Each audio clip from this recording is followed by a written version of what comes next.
বিভাগীয় সমাবেশ ঘিরে মিশ্রণ জামায়াতের র্যালি। চট্টগ্রামের লালদিঘির মাঠে ইসলামী আন্দোলনের বিভাগীয় সমাবেশে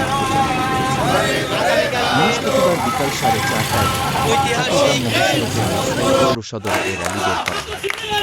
র্যালিতে নেতারা বলেন, জুলাই সনদ বাস্তবায়ন আদেশের উপর গণভোট, নির্বাচনে লেভেল প্লেইং ফিল্ড সহ ৫ দফা দাবি আদায় ও গণভোটে বিজয় নিশ্চিত করতে এই কর্মসূচি অব্যাহত।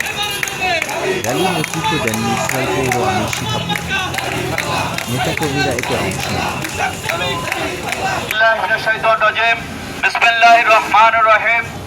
সংগ্রামী উপস্থিতি, আসসালামু আলাইকুম ওয়া রাহমাতুল্লাহি ওয়া বারাকাতুহু।